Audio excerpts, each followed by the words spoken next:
ফের দিলীপ ঘোষের মন্তব্যে বিতর্ক। খড়গপুরের পুলিশকে চরম হুঁশিয়ারি বিজেপি সাংসদের। রামের জন্মোৎসবে বাধা দিলে পুলিশের প্যান্ট খুলে নিন, বাকি আমি দেখে নেব বলেছেন দিলীপ। আমি খড়গপুরে এসে শুনলাম কাল থেকে যেখানে যেখানে উৎসবের আয়োজন হবে পুলিশ ধমকাচ্ছে, মাইক লাগাতে দিচ্ছে না, মাইক নামিয়ে নিতে বলছে, ডেকোরেটরদের ধমকাচ্ছে যাতে মাইক না দেয়। আমি হিন্দু সমাজকে আবেদন করব, আপনারা জোরদার উৎসব করুন। 500 বছর পরে রাম তার বাড়িতে আসছেন, আমরা একদিনের উৎসব করছি, তাতে যদি কেউ বাধা দেয়, পুলিশ যদি মাইক নামাতে আসে, মাইক খুলতে আসে, পুলিশকে ঘুরে তার প্যান্ট খুলে নিন, বাকি আমি দেখব, বিজেপি দেখবে। আপনাকে শোনালাম দিলীপ ঘোষের এই মন্তব্য, এবং যেখানে আগামীকাল অযোধ্যায় রামলালার প্রাণ প্রতিষ্ঠা, এবং সেক্ষেত্রে যদি রাজ্যেও কেউ কোনো রকম কোনো বাধা দেয় অনুষ্ঠান করার ক্ষেত্রে, মাইক লাগানোর ক্ষেত্রে, তাহলেই পুলিশের প্যান্ট খুলে নেওয়ার হুঁশিয়ারি দিয়েছেন তিনি। দিলীপ ঘোষ তিনি বলেছেন যে যদি কেউ বাধা দেয়, যদি কোনো পুলিশ কর্মী তারা বাধা দেন, তাহলে তাদের প্যান্ট খুলে নিন, এমনটাই বলেছেন আজকে খড়গপুরে গিয়ে। এবং রাম জন্মোৎসবে বাধা দিলে পুলিশের প্যান্ট খুলে নেওয়ার হুঁশিয়ারি দিলীপ ঘোষের।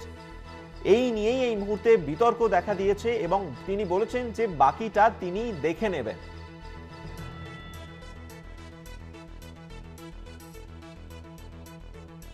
সৌম্যকান্তি ত্রিপাঠী আমাদের সঙ্গে এই মুহূর্তে টেলিফোনে রয়েছেন প্রতিনিধি। সৌম্যকান্তি, দিলীপ ঘোষ তিনি হুঁশিয়ারি দিয়েছেন পুলিশের প্যান্ট খুলে নেওয়ার, যদি রামলালার প্রাণ প্রতিষ্ঠার অনুষ্ঠানে এ রাজ্যে কোনো বাধা দেওয়া হয় তাহলে।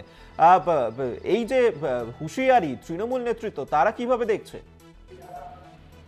জানিয়ে রেখে দিলীপ ঘোষ প্রতি সময় কিন্তু প্রশাসন থেকে শুরু করে অন্যান্য জায়গায় বিতর্কিত মন্তব্য করতে অভ্যস্ত, এবং আজকেও তিনি সেইভাবেই বিতর্কিত মন্তব্য করেছেন। সরাসরি পুলিশের প্যান্ট খুলে নেওয়ারও হুমকি দিয়েছেন, এবং তিনি যেটা জানিয়েছেন যে এই রাম মন্দিরের অনুষ্ঠান নিয়ে যদি কোনো সমস্যা হয়, এবং খড়গপুরে যেভাবে পুলিশ নাকি হিন্দুদেরকে নাকি হুমকি দিচ্ছে, এবং এই বিষয়টিকে উল্লেখ করে তিনি কিন্তু পুলিশের প্যান্ট খুলে নেওয়ার হুমকি দিয়েছেন। কিন্তু এই বিষয়টি নিয়ে ক্ষোভ প্রকাশ করেছে তৃণমূল নেতৃত্ব, এবং যেখানে তৃণমূল নেতৃত্ব সুজয় হাজরা জেলা তৃণমূলের সভাপতি, তিনি জানিয়েছেন যে প্যান্ট খুলে নেওয়ার জন্য পুলিশের প্যান্ট খুলতে হবে না। সরাসরি তিনি বলেছেন যে পুলিশের প্যান্ট খুলতে হবে না।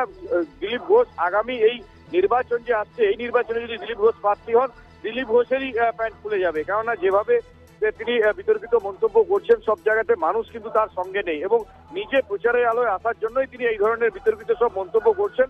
মানুষ তার পাশে নেই বলে এই ধরনের মন্তব্য করেছেন বলে সুজয় হাজরার দাবি। এবং সুজয় হাজরা একই সঙ্গে বলেছেন যে যেভাবে দিলীপ ঘোষ অশালীন মন্তব্য করে বেড়াচ্ছেন, তার জবাব কিন্তু মানুষ একদিন তাকে দেবে। একেবারেই সৌম্যকান্তি, আপাতত ধন্যবাদ তোমায়। টেলিফোনে ছিলেন প্রতিনিধি সৌম্যকান্তি ত্রিপাঠী। এবং দিলীপ ঘোষের এই যে হুঁশিয়ারি পুলিশের প্যান্ট খুলে নেয়ার, এর পাল্টা দিয়েছেন তৃণমূল সাংসদ শান্তনু সেন। তিনি কি বলেছেন শোনাবো আপনাদের।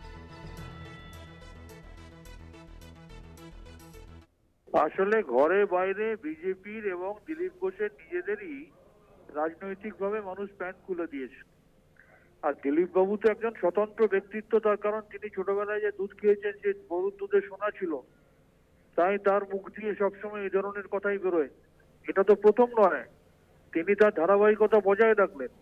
অন্যদিকে তিনি তার নিজের দলে কোণঠাসা, রাজ্য সভাপতির পদ চলে গেছে, সর্বভারতীয় সহসভাপতির পদ চলে গেছে, পার্টি অফিসে তার ঘর চলে গেছে, তাকে দলের মিটিং মিছিলে ডাকে না। এমত অবস্থায় তিনি রাজনীতিতে নাম্বার বাড়ানোর জন্য এই ধরনের কথা